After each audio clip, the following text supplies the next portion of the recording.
Yuk. Coba dibacakan dulu apa? Menjaga Ditulis? kebersihan. Menjaga kebersihan. Gimana? Kita sepakat ya untuk menjaga kebersihan kelas walaupun sudah ada tiket. Cuma kita sama-sama menjaga kebersihan kelas kita. Gimana? Sepakat? Sepakat. Tidak.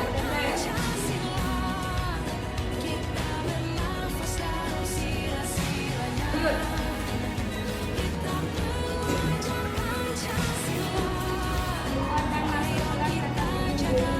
Ya, jadi kita membuat keyakinan kelas kita yaitu keluar dan masuk kelas harus dengan izin bu. Kemudian apa buat sendiri kita mengajar. Kalau orang yang mau ke kamar mandi izin dulu, jangan asal keluar aja. Ya, makan ya. Ah, santai.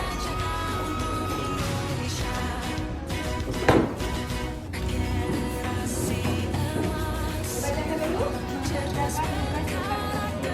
Setiap guru yang memberikan hadiah itu harus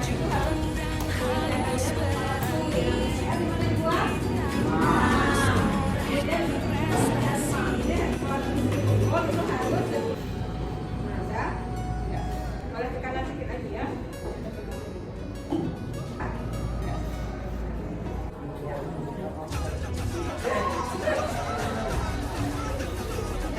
Jadi inilah keyakinan kelas kita ya, kelas sepakati bersama. Mudah-mudahan dengan ini bisa kita laksanakan bersama semua dan juga bisa kita terapkan di sekolah ya. Baik, Assalamualaikum warahmatullahi wabarakatuh.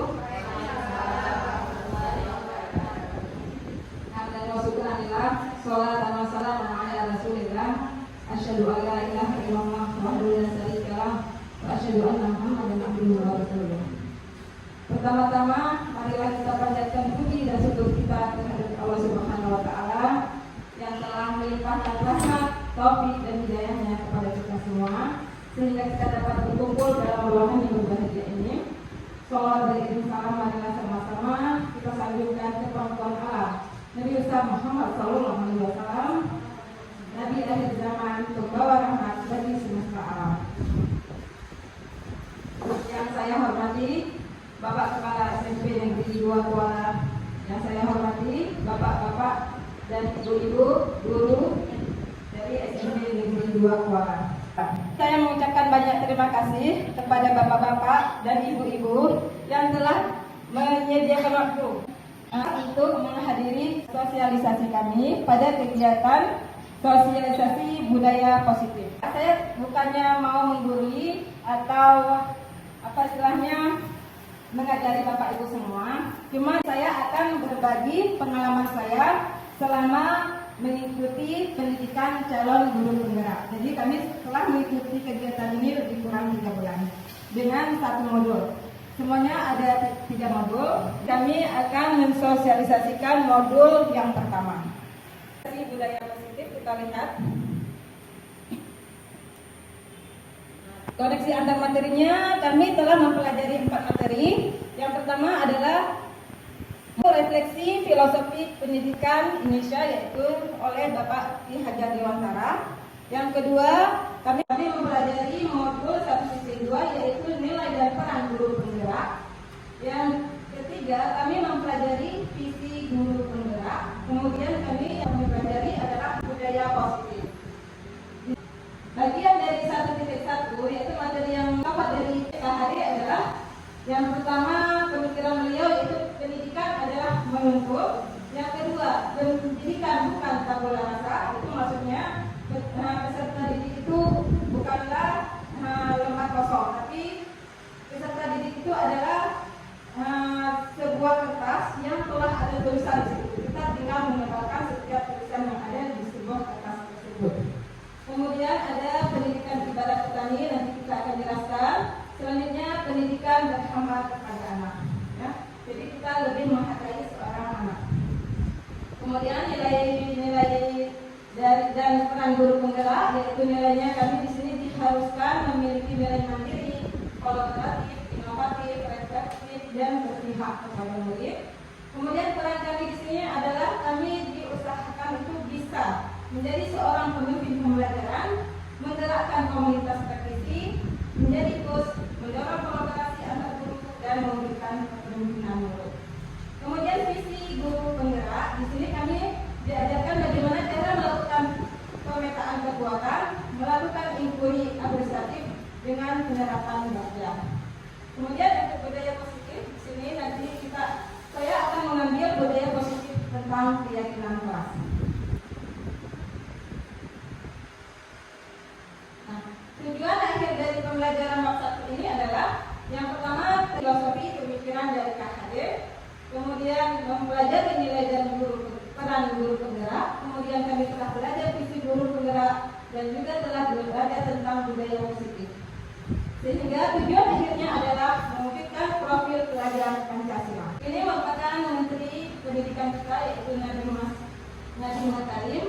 Beliau mengungkapkan bahwa tujuan beliau adalah kami mengupayakan transformasi sistem pendidikan melalui pendidikan belajar untuk menjadikan Indonesia itu lebih adaptif. Kami juga menjadikan pengembangan karakter sebagai fokus transformasi pendidikan. Di sini Makarim itu menerapkan pembelajaran tentang profil pelajar Pancasila yang terdiri dari 6 poin. Yang pertama, beriman dan bertakwa kepada Tuhan Yang Maha Esa.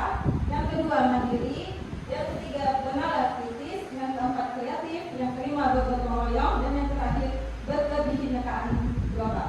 Jadi diharapkan setiap peserta didik memiliki sikap-sikap atau profil yang ada pada pelajar Pancasila.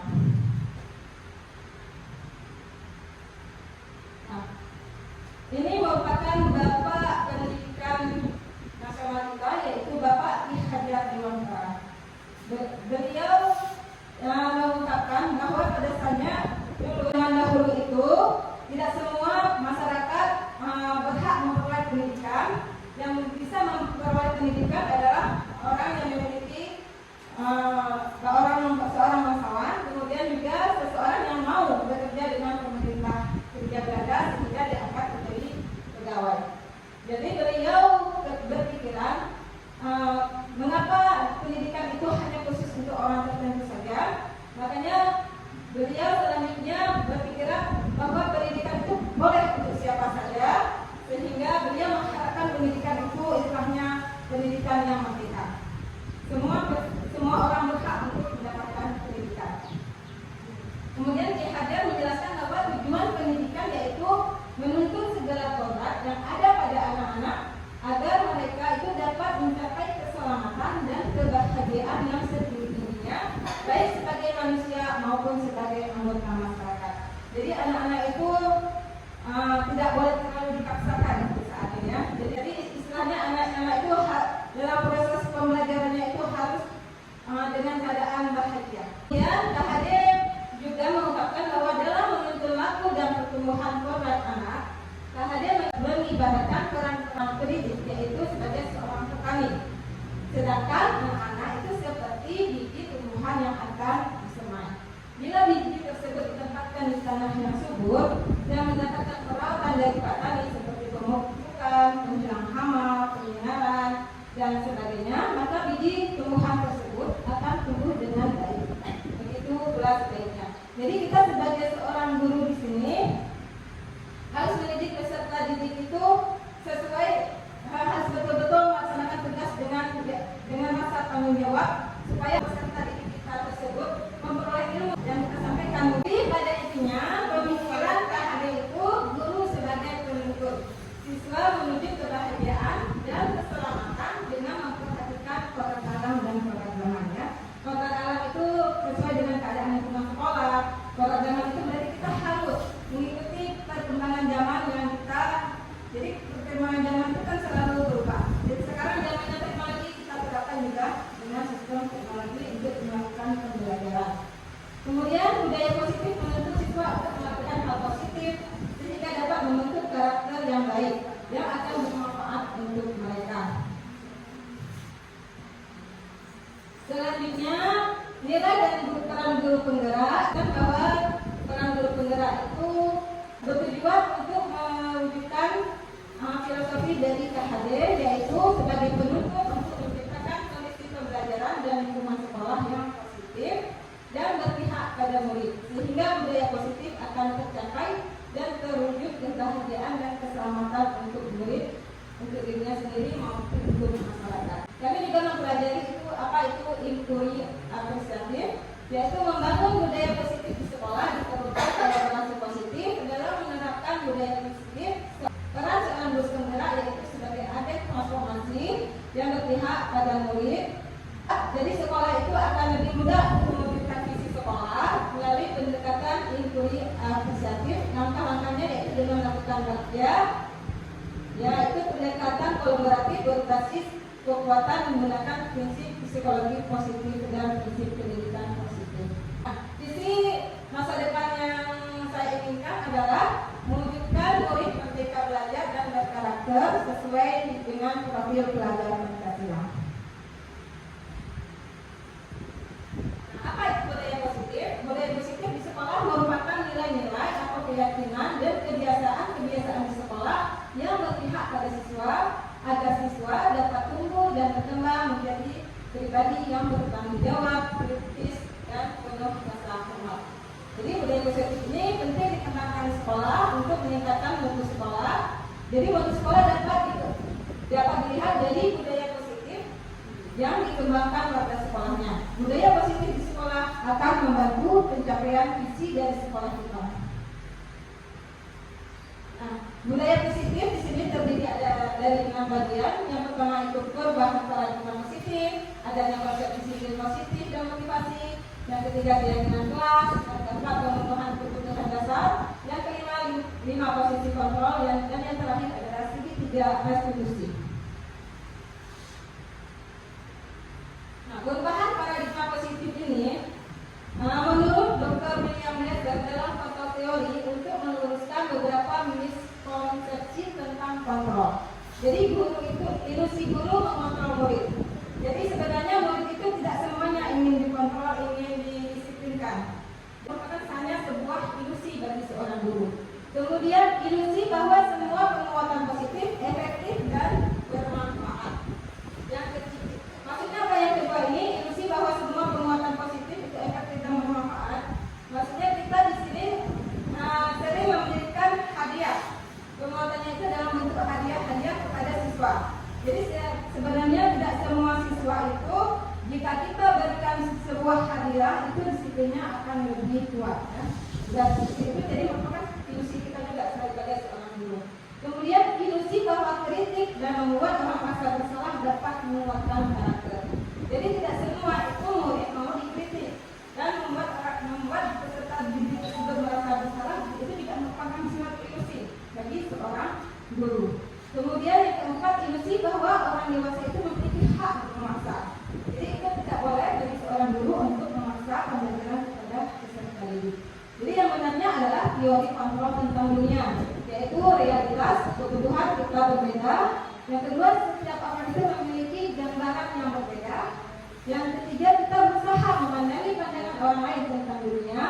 Yang keempat, semua perilaku itu memiliki tujuan. Yang kelima, hanya Anda yang bisa mengontrol diri Anda. Yang keenam, Anda tidak bisa mengontrol orang lain. Jadi di sini ya, di sini tugas seorang guru adalah kita bisa mengontrol sikap-sikap di sini sehingga kita bisa mendidik peserta didik kita. Yang ketujuh yaitu kolaborasi dan konsensus menciptakan pilihan-pilihan baru. Yang kedelapan, model berpikir benang-benang. Ini maksud kata disiplin. Jadi kata disiplin itu sering dihubungkan dengan hukuman. Padahal itu sungguh berbeda ya. Karena belajar tentang disiplin positif tidak harus dengan memberikan hukuman. Justru itu merupakan salah satu alternatif terakhir. Kemudian yang ketiga, motivasi perilaku manusia. Seorang siswa melakukan pembelajaran itu pasti ada motivasinya. Yang pertama yaitu misalnya untuk melakukan tugas, seorang siswa itu sudah kepikiran dia. Yaitu yang pertama misalnya untuk menghindari ketidaknyamanan atau hukuman, makanya melaksanakan tugas. Yang kedua untuk mendapatkan imbalan atau penghargaan dari orang lain. Ini misalnya guru ya. Jadi kita guru peserta didik berharap mendapatkan nilai yang terbaik setelah mengikuti pembelajaran. Yang ketiga untuk menjadi orang yang mereka inginkan dan menghargai diri sendiri dengan nilai-nilai yang mereka percaya. Jadi seharusnya kita di sini kita menerapkan mendapatkan posisi yang ketiga, yaitu untuk menjadi orang yang mereka inginkan dan mereka bisa menghargai diri sendiri dengan nilai-nilai yang mereka percayai. Kebutuhan dasar manusia, kita lihat contohnya ya. Di sini Ibu Ambar, guru wali kelas 2A di SD Pelita Jaya sedang bingung menghadapi ulas salah satu murid di kelasnya, yaitu Doni. Beberapa anak di kelas 2A telah datang padanya dan mengeluhkan Doni yang seringkali meminta bekal makan siang. Mereka dengan paksa. Jika Anda menghadapi situasi seperti Ibu Anda, apa yang akan Anda lakukan? Menurut Anda, kira-kira apa alasan Doni melakukan hal tersebut? Ada yang tahu Bapak Ibu? Mengapa Doni suka meminta bekal makan siang pada temannya? Jadi di sini kita ada kebutuhan dasar manusia ya. Ada 5 kebutuhan dasar manusia. Yang pertama yaitu kebutuhan bertahan hidup, yaitu adalah kebutuhan yang bersifat filosofis untuk bertahan hidup, misalnya kesehatan, rumah, dan makanan. Kebutuhan yang kedua yaitu cinta dan kasih sayang. Kebutuhan yang ketiga yaitu penguasaan, yaitu kebutuhan pengakuan atas kemampuan. Yang keempat yaitu kebebasan, kebutuhan akan pilihan. Yang kelima kesenangan, kebutuhan untuk merasa senang. Jadi kira-kira kasus Ibu Ambar ini kebutuhan dasar yang keberapa ini cocok? Ya, satu. Mungkin ada yang lain? Ada bisa tambahannya? 5. Kesenangan. Dia meminta itu untuk kesenangan. Ya, bisa juga kita lihat ya. Jadi kebutuhan bertahan hidup yang pertama di situ ya. Dalam kasus Doni tersebut, apabila jawaban Doni ketika ditanya Ibu Ambar adalah karena ia lapar dan orang tuanya tidak membawakannya bekal makan siang, maka kebutuhan dasar yang sedang berusaha dipenuhi oleh Doni adalah kebutuhan bertahan hidup. Selanjutnya kebutuhan cinta dan kasih sayang ya. Benar sekali tadi yang dijawab oleh Ibu ya. Jadi dalam kasus tersebut, apabila Doni menjawab bahwa alasannya mengambil bekal temannya karena dia merasa senang, temannya jadi memperhatikan dia kan. Kemudian ketika temannya melaporkan tindakannya tersebut kepada guru dan gurunya memberitahu orang tuanya sehingga orang tuanya menjadi memperhatikan dia, maka kebutuhan dasar yang sedang dipenuhi Doni adalah kebutuhan akan cinta dan kasih sayang. Posisi kontrol guru ada 5, yaitu sebagai penghukum, yaitu seorang penghukum bisa menggunakan hukum fisik maupun verbal. Yang kedua, membuat orang merasa bersalah. Yang ketiga itu posisinya sebagai teman. Yang keempat juga sebagai monitor. Yang kelima sebagai manajer. Di sini kita usahakan posisi kontrol kita itu seharusnya yang kelima, yaitu sebagai manajer, bukan sebagai penghukum. Kemudian restitusi ya. Restitusi ini adalah proses kolaboratif mengajarkan murid untuk mencari solusi untuk masalah dan membantu murid berpikir tentang seperti apa yang mereka inginkan dan bagaimana mereka harus memperlakukan orang lain. Di sini ada 3 restitusi. Tahap yang kita lakukan pertama adalah, jadi kan tadi ada 3 bagian, ada penghukum, ada sanksi, ada restitusi. Tahap pertama yang kita lakukan adalah menstabilkan identitas, yaitu setiap orang kita memanggil anak, jadi kita tanyakan, kita ungkapkan untuk menstabilkan identitas, yaitu setiap orang pasti pernah melakukan suatu kesalahan. Kemudian kamu bukan satu-satunya yang pernah melakukan ini. Selanjutnya validasi, kita melakukan validasi tindakan yang salah, yaitu kita bertanya, kamu tentu punya alasan mengapa melakukan itu. Adakah cara yang lebih efektif untuk mendapatkan apa yang kamu butuhkan? Selanjutnya keyakinan kelas. Kita menanyakan kepada murid yang bermasalah tersebut, yaitu menanyakan keyakinan kelas yang telah dibuat. Keyakinan kelas apa yang telah kita sepakati. Kemudian kita tanya kepada siswa tersebut, kamu ingin itu menjadi orang yang seperti apa. Jadi di sini saya permainkan skenario untuk menghadapi anak yang bermasalah. Yang pertama, langkah pertama yang tadi menstabilkan identitas.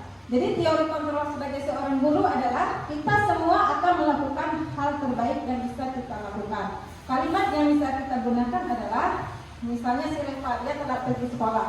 Kamu tahu mengapa ibu memanggil kamu kemari? Jadi kita misalnya anak menjawabkan berbagai alasan. Ada yang karena telah bangun tidur, ada yang karena buat kendaraan atau sebagainya kan.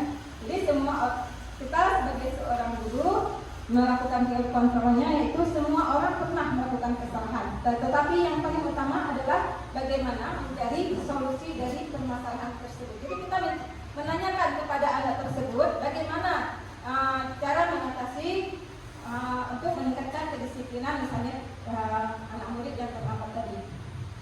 Kemudian teori kontrol yang kedua, langkah yang pertama adalah validasi tindakan yang salah. Jadi semua perilaku memiliki alasan. Semua murid ketika terlambat pasti memiliki alasan. Kita tanya, kamu pasti tahu mengapa datang terlambat? Apa alasannya? Jadi pasti berbagai macam alasan anak murid kita. Kemudian ibu memahami alasan kamu datang terlambat ke sekolah, apa yang bisa kamu lakukan untuk mencari solusi dari permasalahan itu yang kamu alami. Jadi anak-anak sendiri yang menentukan solusi terhadap kesalahan yang telah dilakukan anak tersebut. Kemudian yang ketiga, menanyakan keyakinan. Jadi kita kan semua memiliki motivasi internal. Jadi motivasi internal yang telah dibuat di sini adalah tentang keyakinan kelas. Jadi di sini kita sebagai seorang guru bisa bertanya, kamu masih ingat tentang keyakinan kelas yang kita sudah sepakati? Nah, kemudian misalnya masih teringat, nanti kan anak-anak ikut menyebutkan. Jadi setiap lokal itu nanti kita akan membuat keyakinan kelas. Kemudian kamu ingin seperti apa nantinya? Jadi anak-anak itu biasanya menjawab, saya ingin menjadi seorang dokter, ingin menjadi seorang polisi. Jadi untuk menjadi seorang polisi kan kita perlu meningkatkan kedisiplinan diri. Kemudian kita bertanya, setelah kamu tahu gambaran seperti apa yang kamu inginkan, apa langkah-langkah yang kamu lakukan untuk mencapai keyakinan tersebut. Selanjutnya, karena kamu telah berusaha untuk mencapai cita-citamu, ibu berdoa agar kamu menjadi seorang yang sukses dengan tetap menjaga kedisiplinan. Oke? Apa diskusi mengenai kedisiplinan tadi? Jadi kita memanggil anak-anak tidak langsung memarah atau memberi hukuman, tetapi kita panggil dulu, berulang dulu, kita tanyakan alasannya mengapa sampai datang terlambat. Rancangan tindakan aksi nyata yang telah saya lakukan yaitu membangun budaya positif melalui keyakinan kelas. Latar belakangnya yaitu setiap tindakan atau perilaku yang kita lakukan di dalam kelas dapat menentukan terciptanya lingkungan yang positif. Perilaku warga sekelas menjadi sebuah kebiasaan yang akhirnya membentuk sebuah budaya positif. Jika budaya positif kelas telah menjadi kebiasaan secara konsisten dan berkelanjutan bagi seluruh warga sekolah, niscaya visi sekolah akan dapat terwujud. Dari pembentukan keyakinan kelas yaitu yang pertama membangun budaya positif di sekolah dengan menumbuhkan motivasi intrinsik dari dalam diri kita sendiri. Yang kedua, menumbuhkan rasa tanggung jawab dan komitmen melaksanakan kesepakatan yang mereka buat bersama. Jadi keyakinan kelas tersebut dibuat secara bersama di dalam kelas. Yang ketiga, penerapan disiplin positif keyakinan kelas, dan ketiga, refleksi dalam menyelesaikan permasalahan di kelas. Tolak ukurnya yaitu siswa dan guru konsisten dalam menjalankan keyakinan kelas. Kemudian terbentuknya keyakinan kelas melalui kegiatan kesepakatan kelas. Kemudian adanya dokumentasi proses kegiatan pembentukan kesepakatan kelas bersama wali kelas dan siswa. Proses kegiatan pembelajaran BK juga kita perlu hubungkan atau kita perlu bekerjasama dengan BK. Kemudian hasil aksi nyatanya itu terbentuknya keyakinan kelas, menguatnya karakter disiplin positif di dalam kelas, adanya poster keyakinan kelas yang dipajang di kelas. Jadi ini tindakan yang dilakukan, pertama melakukan konsultasi dengan kepala sekolah, mendiskusikan dengan teman sejawat, menyusun keyakinan kelas itu bersama anak, kemudian merefleksikan tindakan dan mendokumentasikan kegiatan. Dukungan yang dibutuhkan ini kita sebagai seorang guru, di sini kami perlu dukungan dari semua teman-teman juga, dari kepala sekolah, dari murid dan juga orang tua. Rencana perbaikan di masa yang akan datang yaitu kami konsisten dalam melaksanakan budaya positif, membuat pendekatan dengan murid dan memkonsultasi guru. Kenapa keyakinan kelas itu perlu? Jadi karena kita misalnya dalam kehidupan sehari-hari kan kita peraturannya sebagai seorang pengendara kendaraan kita kan wajib memakai helm. Tujuan memakai helm tersebut apa? Tentunya untuk keselamatan, ya. Begitu juga dengan peraturan kelas, kita sepakati dulu.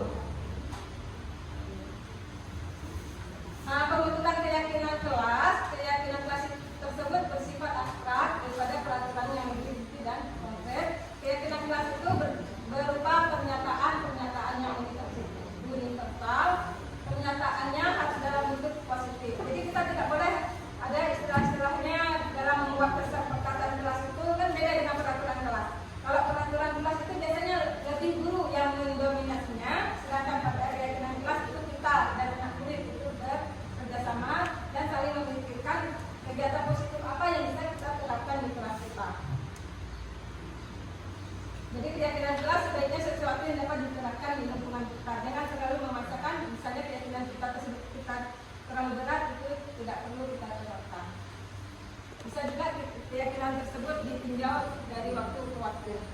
Prosedurnya yaitu mempersiapkan di kelas, mencatat semua masukan dari murid, kemudian menyusun keyakinan kelas.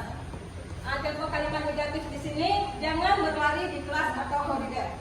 Jadi di sini kita harus mengambil kesepakatannya itu berjalan di kelas atau koridor. Tidak boleh istilahnya dalam kalimat negatif. Tidak, misalnya keyakinan kelasnya tidak boleh ribut di kelas. Itu kita nggak boleh membuat kata-kata tidak boleh atau kata-kata yang negatif. Yang positifnya siapa tahu? Nggak salah kalau Anda ribut. Kalimat positifnya apa yang bisa kita buat dalam keyakinan kelas? Ya, boleh bersikap baik ya.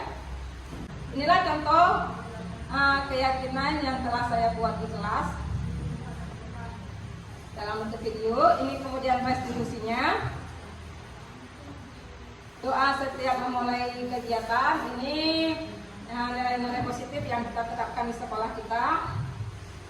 Membaca Yasin setiap hari Jumat, kemudian menghafal surat pendek, ini juga saya masukkan.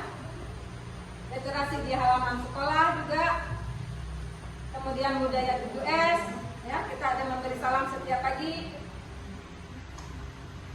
Kemudian ada nasionalisme, yaitu dengan melaksanakan upacara bendera setiap hari Senin, menyanyikan lagu Indonesia Raya. Kemudian juga menerapkan pembelajaran PAIKEM. Selanjutnya kita di sini budaya positif yang sering kita lakukan adalah gotong royong. Sedikit juga ada tadi tentang sanksi atau hukuman ya. Jadi di sini pada keyakinan kelas juga ada materi mengenai sanksi atau hukuman. Kita perhatikan bersama, mencatat 100 kali di dalam buku kalimat saya tidak akan terlambat lagi karena terlambat ke sekolah. Ini apa ya? Kita berikan sanksi atau hukuman? Mencatat 100 kali di dalam buku kalimat. Di dalam buku kalimat saya tidak akan terlambat lagi. Sanksi ya. Bisa masuk juga. Sanksi. Hukuman. Karena capek. Ya, tidak terlalu memberatkan ya. Kemudian lari mengelilingi lapangan basket 2 kali karena terlambat hadir ke sekolah. Kita capek ya lah. Selanjutnya membersihkan coretan yang dibuat di meja tulis. Sanksi ya. Berarti ada solusi di situ kalau sanksi. Murid diminta untuk push up 15 kali karena tidak menggunakan masker. Hukuman apa sanksi? Mengganti kertas tugas teman yang telah dicoret-coret. Apa? Sanksi.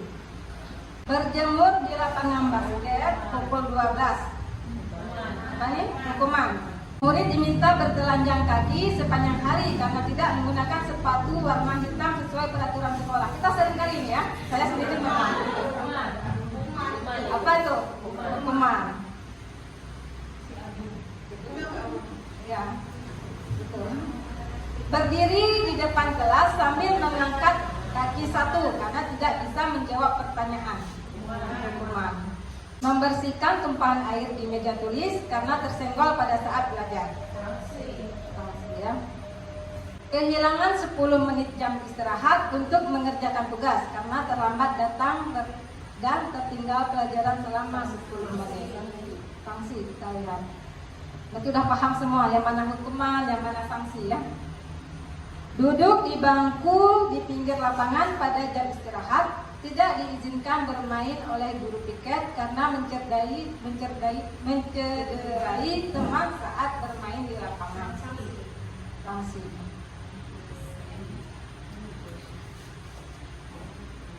Terlambat hadir di pembelajaran daring 15 menit dan diminta untuk tinggal 15 menit sesudah kelas selesai untuk membahas ketertinggalan pembelajaran.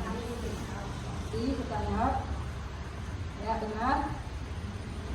Lari mengelilingi lapangan basket 2 kali. Ini udah tadi ya. Apa? Hukuman. Ya hukuman. Berarti sanksi ya. Membersihkan WC sekolah karena mematahkan pensil kawannya. Apa? Membersihkan WC, hukuman ya. Oke, dan yang salah. Ini merupakan keyakinan kelas 93 yang telah kami buat. Jadi di situ karena di sini kebetulan kertas karton hitam yang telah dibuat ya, jadi agak gelap sedikit. Yaitu keyakinan kelas 93. Kami dan murid kelas 93 SMP Negeri 2 Kuala sepakat. Yang pertama, saling peduli, saling menghargai, dan saling membantu satu sama lain. Itu kesepakatannya. Yang kedua, memudayakan membaca. Yang ketiga, selalu bekerja sama menjaga kebersihan kelas. Jadi kalau dulu kan peraturannya kita kalau di dalam kelas itu tidak boleh mengotori kelas, itu kan negatif. Ini lebih ke positifnya. Kemudian keluar dan masuk kelas atas izin guru.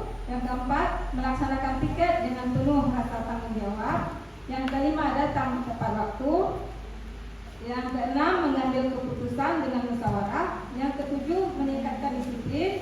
Yang kedelapan, berpakaian rapi dan bersih. Yang kesembilan adalah semangat belajar. Itu semuanya keyakinan kelas itu dalam bentuk hal-hal yang positif yang disampaikan kepada peserta didik kita untuk diterapkan di kelas kita. Demikianlah sosialisasi budaya positif yang telah kami sampaikan. Mungkin dari bapak-bapak atau ibu-ibu dewan guru ada yang ingin bertanya, silakan. Ya, silakan kepada Bu Pia.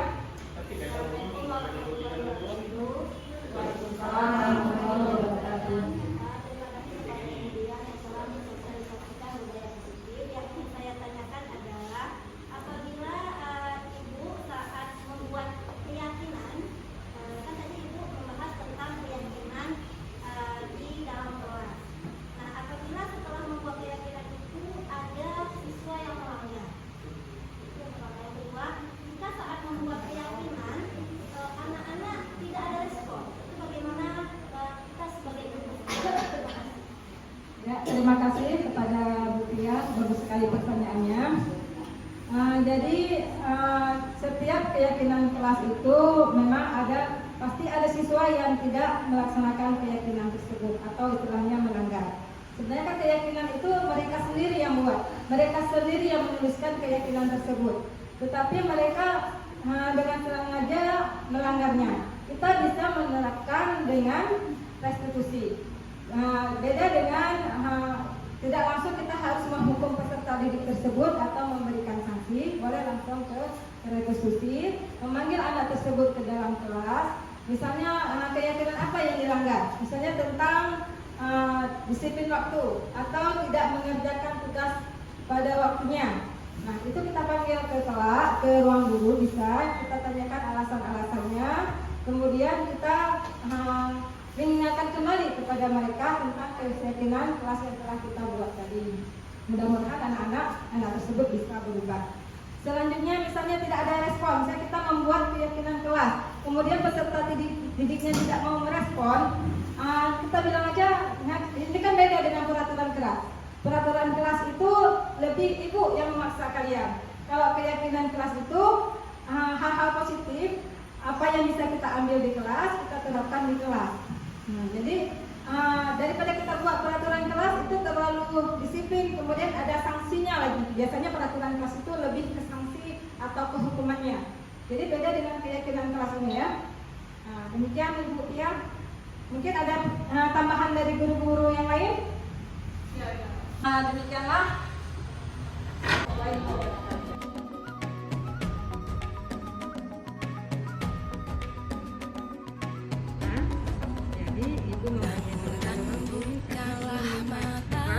Kamu tahu mengapa ibu tanya kamu meraih mimpimu, arahkan pandangan ke depan, Tuhan kan menuntunmu. Kamu kira-kira seperti apa? Sadarilah rasa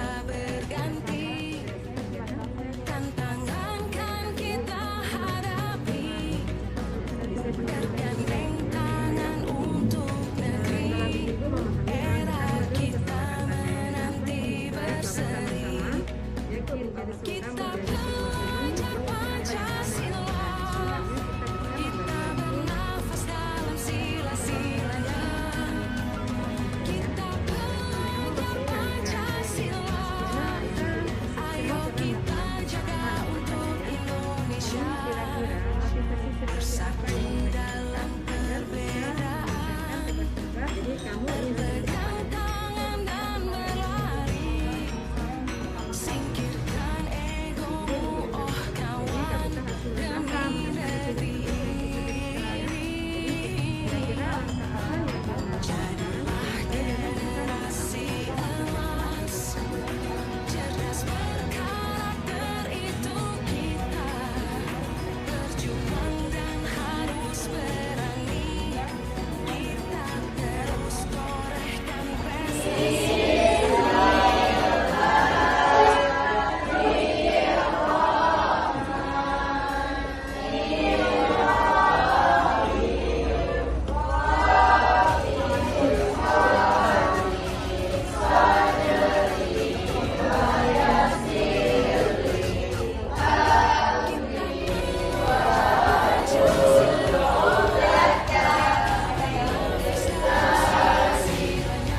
Saudara dengan wajah selalu cerah, dengan senyum dan ramah, disertakan yang lembut dan sopan.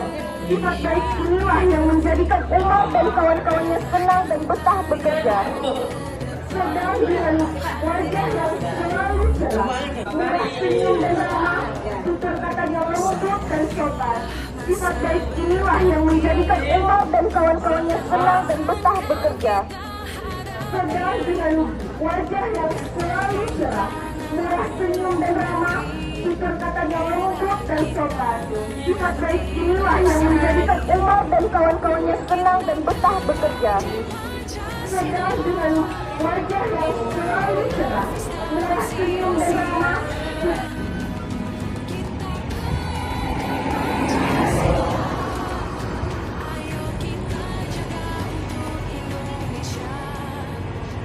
Masyarakat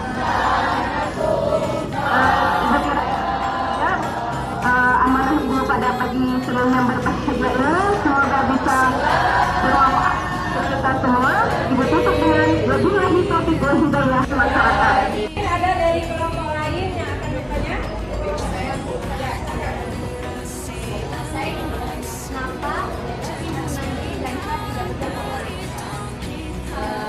Karena anggota dan himpunan ini tidak ada yang sama.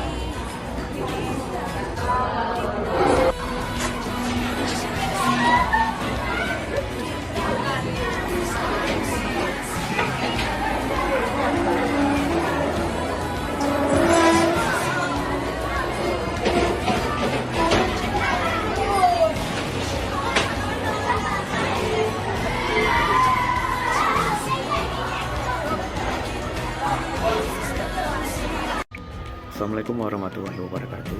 Perkenalkan, nama saya Muhammad Isa Asyari Nasution. Saya salah satu guru matematika di SMP Negeri 2 Kuala. Budaya positif melalui keyakinan kelas yang dilakukan oleh Ibu Dian sangat menginspirasi saya untuk menerapkan di dalam kelas. Dengan budaya positif yang dilakukan oleh Ibu Dian menjadikan saya lebih bersemangat untuk melakukan segala sesuatu dengan hal-hal yang positif. Sukses selalu untuk Ibu Dian dalam menempuh pendidikan secara Assalamualaikum warahmatullahi wabarakatuh. Assalamualaikum warahmatullahi wabarakatuh. Perkenalkan, nama saya Fitra Srianti sebagai guru BK di SMP Negeri 2 Kuala. Menurut saya, Ibu Dian Evawati SPD sebagai calon guru penggerak sudah sangat baik dalam membimbing siswa, baik siswa yang bermasalah maupun siswa yang berprestasi di kelasnya. Ibu Dian juga sering berkolaborasi dan berdiskusi dengan saya dalam membantu menyelesaikan masalah siswa. Demikian testimoni dari saya. Wassalamualaikum warahmatullahi wabarakatuh. Assalamualaikum warahmatullahi wabarakatuh. Perkenalkan, nama saya Arif Malaysia dari kelas 9 Setelah membuat kesepakatan kelas bersama Bu Dian, saya menjadi lebih bersemangat dan konsisten dalam menjalankan keyakinan Saya lebih menggali nilai-nilai positif yang ada dalam diri. Terima kasih Bu Dian, semangat terus memimpin kami dalam pendidikan. Wassalamualaikum warahmatullahi wabarakatuh. Assalamualaikum warahmatullahi wabarakatuh. Perasaan saya setelah dipanggil Bu Dian untuk melakukan restitusi, saya merasa menyesal tidak mengerjakan tugas yang sudah diberikan oleh Bu Dian. Saya berjanji akan mengerjakan tugas-tugas yang diberikan seluruh guru di SMP Negeri 2 Kuala. Saya merasa permasalahan saya telah menemukan solusi terbaik.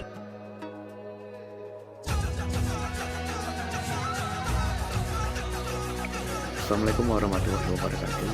Perkenalkan, nama saya Muhammad Isa Asyari Nasution. Saya salah satu guru matematika di SMP Negeri. Budaya positif menurut saya kelas melakukan inspirasi saya menerapkan dengan budaya positif melakukan menjadikan saya lebih semangat melakukan sesuatu dengan hati. Sukses selalu dalam menempuh pendidikan. Assalamualaikum warahmatullahi wabarakatuh. Perkenalkan, nama saya Fitra Srianti sebagai guru BK di SMP Negeri 2 Kuala. Menurut saya, Ibu Dian Evawati SPD sebagai calon guru penggerak sudah sangat baik dalam membimbing siswa, baik siswa yang bermasalah maupun siswa yang berprestasi di kelasnya. Ibu Dian juga sering berkolaborasi dan berdiskusi dengan saya dalam membantu menyelesaikan masalah siswa. Pesan saya, semoga Ibu Dian Evawati SPD lulus sebagai guru penggerak dan kedepannya semakin sukses. Demikian testimoni dari saya. Wassalamualaikum warahmatullahi wabarakatuh. Assalamualaikum warahmatullahi wabarakatuh. Perkenalkan, nama saya Malaysia dari kelas 93. Setelah membuat kesepakatan kelas bersama Bu Dian, saya menjadi lebih semangat dan konsisten dalam menjalankan keyakinan kelas bersama Bu Dian. Saya lebih menggali nilai-nilai positif yang ada dalam diri. Terima kasih Bu Dian, semangat terus memimpin kami dalam pendidikan. Wassalamualaikum warahmatullahi wabarakatuh. Assalamualaikum warahmatullahi wabarakatuh. Perasaan saya setelah dipanggil Bu Dian untuk melakukan restitusi, saya merasa menyesal tidak mengerjakan tugas yang sudah diberikan oleh Bu Dian. Saya berjanji akan mengerjakan tugas-tugas yang diberikan seluruh guru di SMP Negeri 2 Kuala. Saya merasa permasalahan saya telah menemukan solusi terbaik.